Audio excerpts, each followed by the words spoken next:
Slăvit să fie Domnul. Amin. Binecuvântarea Domnului să fie în continuare peste toată biserica. Și Domnul să lucreze pe mai departe. Amin. Spune o cântare așa: Domnul e aici, căci am simțit fior. Sunt convins că Domnul e aici. Tu l-ai simțit? Dar tu știi de ce ești aici în seara aceasta? Poate zici, te-o chema fratele sau sora sau eu știu cine. Vreau să spun că te-o chema Domnul. A văzut problema ta, a văzut situația ta și el a spus: vino că vreau să stau de vorbă cu tine. Vino că vreau să mă ocup de problema ta. Vino că am văzut situația în care te zbați de luni de zile sau săptămâni și vreau să mă ocup de tine în seara aceasta. Lăudați să fie Domnul! Lăudați să fie Domnul! Și știu că Domnul e aici, aleluia! Eu i-am simțit fiorul, tu i-ai simțit? Sunt convins că orice inimă care s-a deschis înaintea Domnului l-a simțit pe El. Lăudați să fie numele Lui! Dar avem un lucru, o problemă. Avem o problemă cu stăpânii ăștia.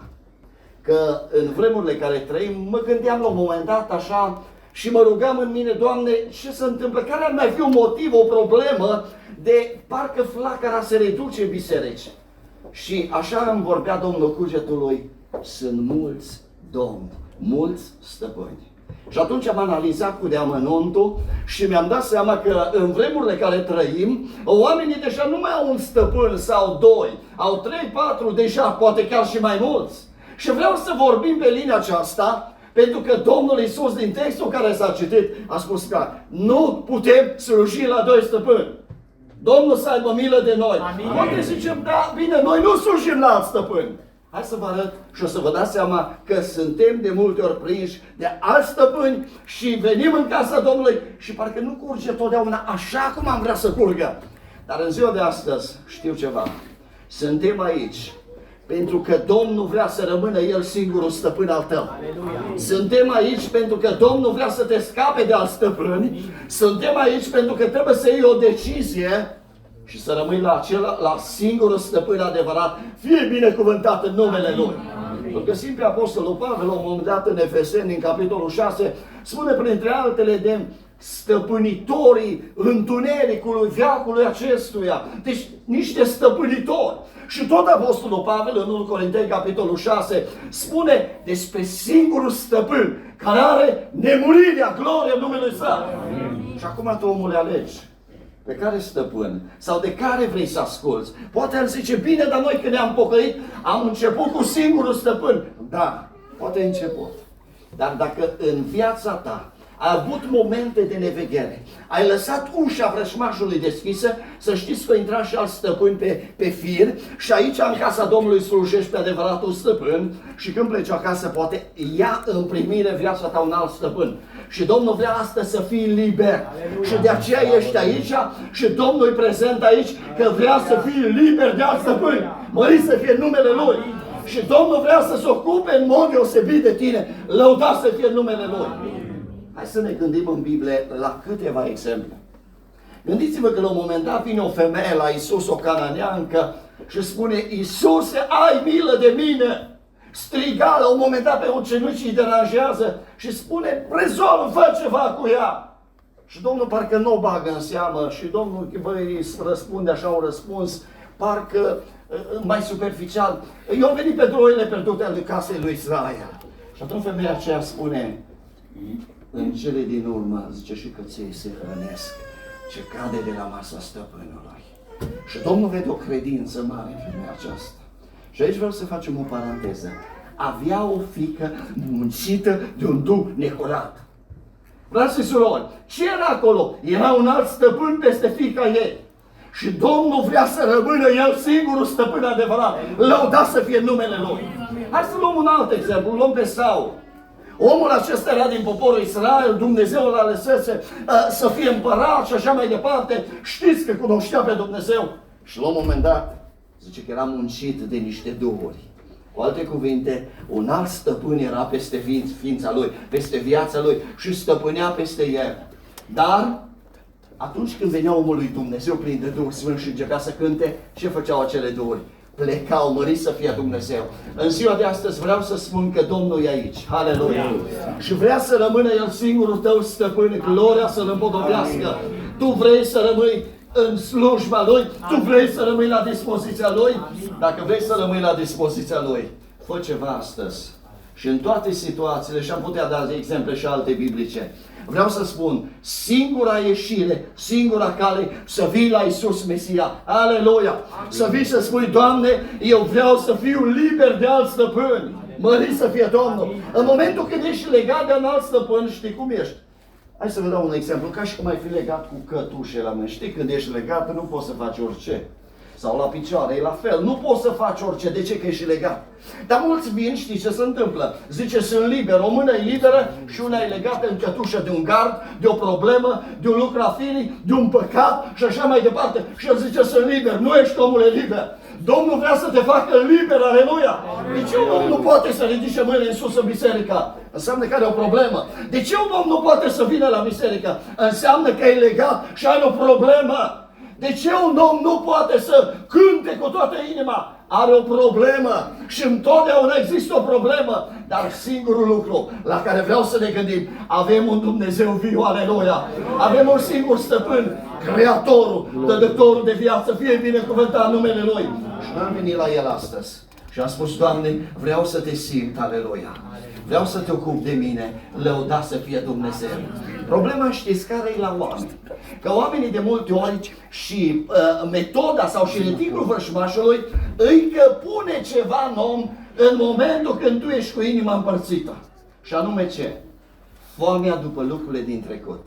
Exact ca la evrei care au ieșit din Egipt și mergeau spre Canaan, spre o țară care curge lapte și mere, și eu luau pofta de ceapa, de prazul, de pepenii, de castraveți din Egipt. Adică tu mergi spre un Canaan ceresc, în care curge lapte și miere. Îl vezi pe Dumnezeu minunilor la lucru, adeseori și tot des îl vezi făcând minuni, și pe tine te ia pofta de înapoi, de a te întoarce înapoi în Egipt. Frate și surori, se merită pentru niște castraveți să-ți vinzi Canaanul ceresc? Se merită pentru niște pepe și usturoi să-ți vinzi viața veșnică? Se merită pentru niște lucruri ale păcatului, lucruri care zici că nu sunt așa mari. Da, dar acele te leagă. Acela poate fi un stăpân a tău. Și zic, Doamne, eliberează-ne astăzi.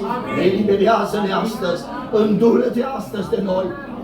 Și dă-ne biruință Sfântului Israel. Lăuda să fie numele Lui Dumnezeu. Și cum poți să scapi de aceste stări? Cum poți să scapi? Știi cum poți să scapi? Când vii la Iisus și spui, Doamne, ai milă de mine păcătos. Și spui lui Satan, nu mai am nevoie de tine în familia mea. Nu mai am nevoie să fii în telefonul meu. Nu mai am nevoie să fii la mine, în casa mea. Nu mai am nevoie să fii în vorbele mele. Vreau să fie Iisus. Aleluia! Aleluia! Mărească-i numele Lui. Și când Iisus, când El conduce, când El vorbește, când El dă izbăvire, aleluia, îi altfel lupta o poți duce în numele Domnului Iisus. Slăvit să fie El în veci de veci. Astăzi suntem aici, pentru că Domnul vrea să ne cerceteze. Astăzi suntem aici, pentru că Domnul vrea să stea de vorbă cu noi. Tu crezi acest lucru? Tu crezi acest lucru că Domnul e aici? Eu l-am simțit. Și simt că mai sunt persoane aici care mai au alți domni. Și de aceea vreau pe linia aceasta să-mi amintesc câteva lucruri. Se mai întâmplă o problemă și vă spun care e problema. De multe ori venim aici în casa Domnului și îl slujim pe Dumnezeu. Încercăm să-i dăm laudă și cinste. Dar în inima noastră, repet, mai există alți domni. Și când există acei domni, de multe ori venim aici, ne rugăm și nu o facem cu toată inima. Sau se întâmplă altceva. Am pățit că unii spuneau, eu cred că Domnul lucrează, eu cred. Dar îmi părea că totuși nu cred cu toată inima. Și știți ce era? Ei credeau în Dumnezeu, dar nu cu toată inima. De multe ori ne credem în lucruri slabe, în lucruri care nu sunt așa de importante. Și cum spuneam la cineva odată într-o împrejurare, zice cineva, eram muncit de niște probleme. Zice, mă căsătoresc, atunci dacă mă căsătoresc, scap de problemele acelea. Tu crezi că dacă intri în căsătorie cu Satana în tine, vei scăpa nici de cum, frate și soră? Dumnezeu vrea să intre liber. Aleluia. Altul merge și se botează și zice, mă botez și o să scap. Nu, câtă vreme l-ai în inimă, poți intra în apă și n-ai scăpat de el. Sau am întâlnit oameni care spun, eu postesc, am luat zile multe de post. Nu postul te scapă, Hristos te scapă, că El a murit pentru tine. Nu că postul nu-i bun, postul e bun. Pentru că tot Domnul Iisus spune la un moment dat, într-o împrejurare, când vin ucenicii El și îl întreabă, noi de ce n-am putut scoate Duhul ăsta de curat? Pentru că acest soi de dragi nu ies afară decât cu post și rugăciune. Aleluia! Dar ce înțelegem de aici? Postul e ca o unealtă, dar la cârma uneltei respective e Iisus Mesia, fie slăvit în numele Lui. Și când îl lăsăm pe El să-L conducă și El e prioritar în toate, lucrurile merg după voia Lui Dumnezeu. Lăudați să fie Dumnezeu! Asta vrea de fapt Dumnezeu de la noi. Binecuvântat să fie numele Lui. Cum îl poți numi pe Satan prieten? Că de multe ori zice, mă, hai să fac lucru cu tare, care știu că nu e așa corect, că o să ies bine. Nu o să ieși bine niciodată cu vrăjmașul. Cu Dumnezeu vei ieși de fiecare dată bine. Când lași pe vrăjmașul la cârmă, să știi că nu ieși bine. De ce? Pentru că el totdeauna îți face rău. Hai să luăm logic. O boală. Dumnezeu sau la Dumnezeu îi place să te vadă bolnav? Nu. Iar Satana, dimpotrivă, se bucură. Să te vadă bolnav, să te vadă mort, să te vadă muncit de duri. Bun, și atunci cum pot să-l numesc că el e bun, el e prietenul meu? Nici de cum. Cel care îmi face rău, cel care îmi caută pierzarea sufletului, e alt stăpân și n-am nevoie de el. Eu am un singur stăpân, Iisus Mesia, aleluia! Și pe el vreau să laud și numele Lui vreau să glorific. Și zic, Doamne, ajută-ne la aceasta! Doamne, întărește-ne în privința aceasta! Nu putem 3 sferturi să slujim Domnului și dă-i și la Satan un deget. Nu, n-am nevoie de tine, Satan. Am văzut câte îmi faci. Eu vreau să rămân copilul Domnului, aleluia. Sunt aici, aleluia. Poate v-o legat vrășmașul, poate te-o legat pe tine, poate ți-o legat copilul, poate ți-o legat pe cineva drag. Dar uitați-vă la un singur lucru aici și foarte important. Femeia aceea care vine la Iisus, ea crede pentru fiica ei, și pe baza credinței ei se întâmplă minunea, aleluia.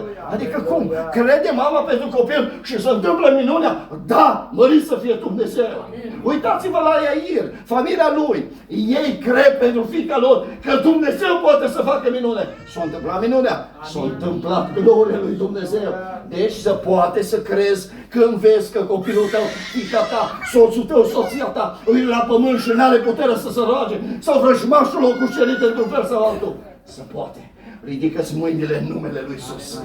Aleluia! Și vei primi biruință, vei primi propășire și Dumnezeu va fi de partea ta. Gloria să-L împodobească. Vreau să spun că seara aceasta nu e o seară la voi întâmplării. Ești aici că Domnul vrea să se ocupe de tine. Aleluia! Vreau să te întreb încă ceva și o să mă apropiu de încheiere, pentru că simt că trebuie să ne rugăm. Simt că aici sunt persoane care au intrat cu anumite probleme. Și poate au crezut că au venit așa, dar au venit că Domnul a vrut să le vadă. Au vrut să stea de vorbă cu ele. Au vrut să le atingă inima în seara aceasta. Și mă bucur că până aici l-am simțit pe Domnul la lucru. I-am simțit mâna Lui cum lucrează. Și cred că și de aici înainte eu vom simți, aleluia. Și de aceea vreau să venim cu rugăciune specială înaintea Domnului în privința aceasta, rugându-L pe Domnul vieții să intre la lucru în seara aceasta, mai departe să cerceteze. Pentru că vreau ca tu cel bolnav să fii vindecat în numele Lui Iisus. Tu cel care ești legat un duh de necredință, să fii eliberat în numele Lui Iisus. Tu cel care ai mai mulți stăpâni, poate ai un stăpân în buzunar și zici, bine, dar cum e stăpân ăla? Da, îi stăpânul tău. Când un telefon te robește, să știi că e stăpânul tău. Acela te conduce. Când o mâncare e bună de fapt, nu? Da, dar atunci când te îmbui, îi stăpânul tău și te duce spre căzare. Da, bine, dar putem da și alte exemple care ne pot lega, ne pot robi și ne pot ține rob lucrurile acestea trecătoare. Dar vreau să mă opresc aici și să spun, viu este Domnul, care ne dă biruință de fiecare dată. Viu este Domnul care ne dezleagă, slăvit să fie numele Domnului. Viu este Domnul care ne dă putere în seara aceasta. Și de aici, chiar dacă am venit cu alt stăpân în inima, În seara aceasta voi porunci numele lui Iisus. Toți stăpânii să plece. Amin. Nu mai am nevoie de niciun alt stăpân. Am nevoie de singurul stăpân care are nemurirea, care are viața veșnică, care și-o da viața pentru mine în Golgota. Acesta e stăpânul meu și lui mă închin și lui slujesc și zic, Doamne, ajută-mă, Doamne, întărește-mă, Doamne, cercetează-mă în seara aceasta. Poate te-ai rugat de multe vreme pentru un copil de-a tău, poate pentru o fiică de-a ta și ai ajuns la capătul puterii și ai spus, oare să mă mai rog? Vreau să spun că în seara aceasta ne vom ruga alături de tine și cred că și Domnul e aici. Cred că Domnul va da biruință. Cred că Domnul va asculta rugăciunea. Nu-ți fie greu să plângi. Dacă simți că trebuie să plângi, plânge. Dacă simți că trebuie să strigă spre Domnul, aleluia. Mărit să fie Dumnezeu. Pentru că de multe ori strigătul din inimă, aleluia, pornește datorită unei dureri sufletești. Și de multe ori omul ajunge într-o stare din aceea încât simte nevoia să strige, să plângă spre Cel care e viu în vecii vecilor. Și atunci inima îi se face mai bună, inima îi se schimbă și Dumnezeu începe să lucreze. Fie binecuvântat în numele Lui. În seara aceasta ești aici, căci Domnul spune, vreau să fiu stăpânul tău. Vreau să-ți conduc mintea ta. Vreau să-ți conduc gura ta. Poate zici, bine, cum? Simplu. Vino la El și spune-i puținele tale cuvinte. Sunt și eu aici. Sunt și eu păcătosul, păcătoasă aici. Doamne, n-am făcut nimic, nu merit. Dar știu ceva, că și Tu ți-ai dat viața. Știu că și eu am preț în ochii Tăi. Știu că și pentru mine ai murit în Golgota. Știu că mulțimea cea mare de grămezi de păcate, printre ele au fost și păcatele mele și Tu le-ai dus pe toate până în Golgota, ca eu să fiu liber în numele Lui Iisus. Și de aceea vreau să fiu liber de astăzi, aleluia. Și dacă te-o mai legat ceva vrășmașul, astăzi în numele Lui Iisus trebuie să primești eliberare. Lăudat să fie Dumnezeu. În numele Lui primește eliberare. Haideți să ne ridicăm pe picioare.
Hey,